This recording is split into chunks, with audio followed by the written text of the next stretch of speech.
You would think that we would get used to the feeling challenge leaves behind by now. It's been many years we organized this event, that we meet people we love to be with, and have a terrific time starting the season together in a small town of Jezera.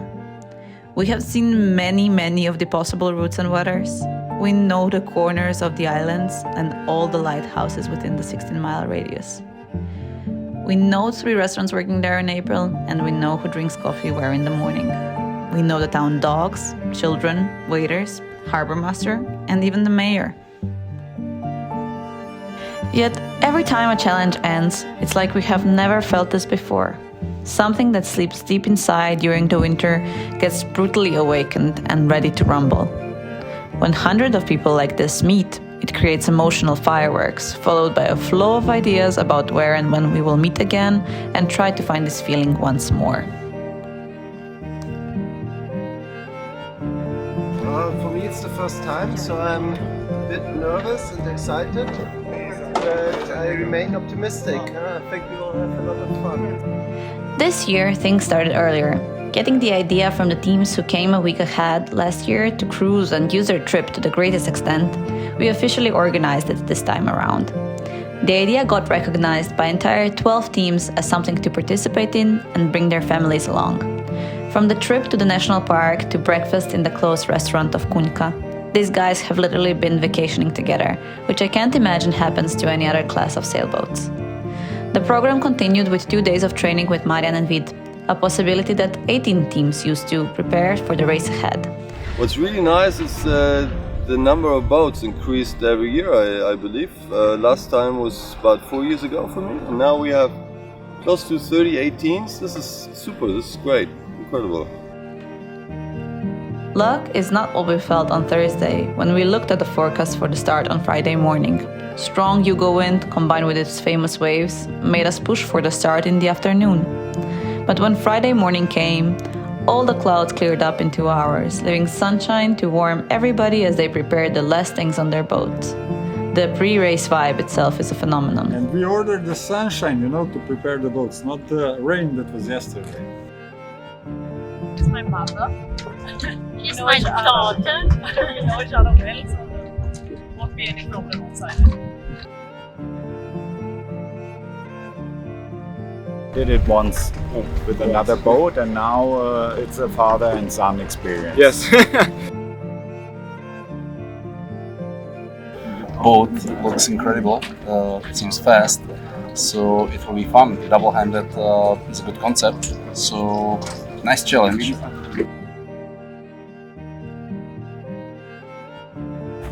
It's an excellent event. We're not boat owners, but we rent it, and it's once in a year you have to do it. Oh yes, a little fear. Yes, maybe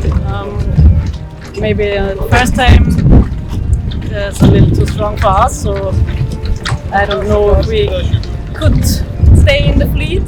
So the point of a 2-day regatta is, it's expanding the comfort zone. You will hate it in the night when it's moisturous and it's cold and you start freezing and you're tired. But once you're back on the shore, it feels really great. There's nothing more to explain about it. Always nice to have, let's say, more experienced people than you around you. So it's really helpful when the team also from Seascape is here with some tips and tricks how to trim better and how to make the boat faster. You can really learn a lot because people are quite open or very open, telling advices, not hiding, I would say. Of course, everybody hides some tips and tricks, but mainly it's very open. Very friendly community. I enjoy it a lot. Everyone gets quieter, and the air slowly thickens with anticipation and excitement.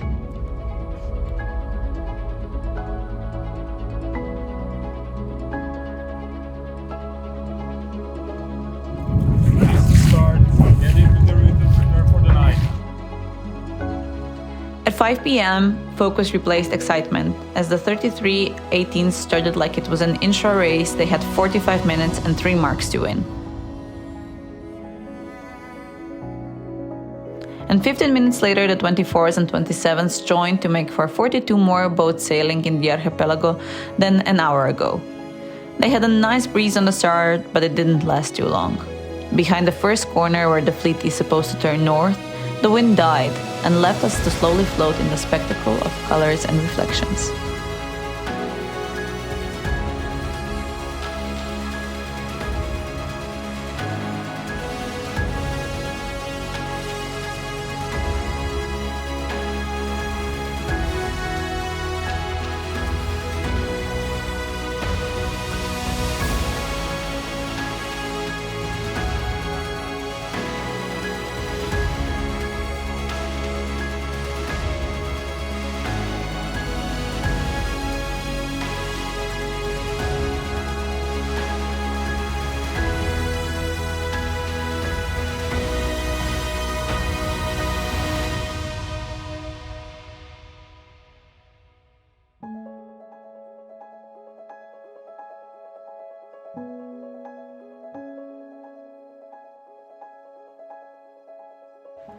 Unfortunately, the wind stayed like that for the bigger part of the night, varying from 0 to 5 knots with a bit of drizzle.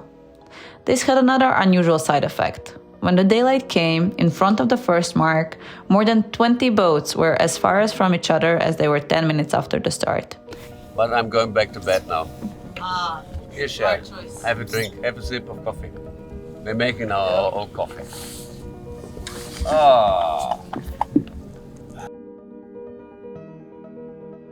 Do you have breakfast? Yeah. Everything is terrible. Half an hour from east, half an hour from west.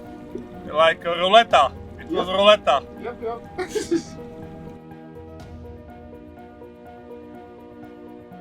No, 1 green tea and 2 chocolate croissants. It will be the first challenge no one finishes.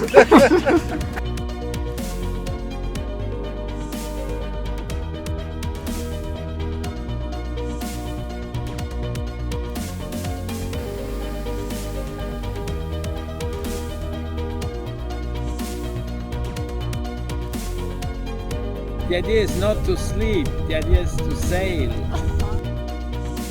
On the way south, the wind continued to appear and disappear, and given the option to go any channel they wanted, teams rapidly gained and lost their progress. After the morning grayness turned to the blue sky, the mood improved and the wind filling in around 2 p.m. certainly helped that. Good wind and then 4 hours bad wind. Tired and frustrated, but it will pass. The frustration turned rapidly into a spring postcard on the Adriatic Sea, with almost no one except our little boats tiptoeing around the islands. The forecasted Yugo wind that was supposed to appear and only get stronger and stronger took a while to do That so. was the first boat after 14 hours that we talked to someone. Yes. Yeah. We had our 5 minutes glory. Just before the sunset, when the first 27 SE was approaching the finish line, the wind took one last dip into nothing, and then finally developed after the night had fallen. Teams started to pour in, and in the first hour after Czech Mermaid, both the first 24 SE Ivalu and the first 18 SE Zorna came. And in the next hour and a half, 20 more boats. Impressions came pouring in with them too. Every single team I met on the finish line had a similar story. They have thought they have won or lost about 6 to 10 times, and they have been racing up against somebody match race style for the entire day. And yes, all of this amounts to a crazy race. While the talks on shore continued with gin and tonic, beer and goulash, things were rapidly changing on the sea. The Yugo wind now took a full-on approach, and it was a task to manage it and safely control. In the end, tiredness did grasp us all, but only after talking to each other up to 1 or 2 a.m. Something I still find to be a little bit of a miracle, after most of these people were predominantly awake for 48 hours. Still, some sleep was needed to sort out all the feelings, and as predicted, morning brought a new light on the race. The frustrations began to fade away, and gratefulness appeared behind the corner. To close the event, we had the award ceremony, which doesn't sound like the most exciting thing in the world, but is still such a beautiful way to see all the faces once again, team by team, getting their recognition and celebrating it all together. And that left us with nothing else to do but to each go our own way.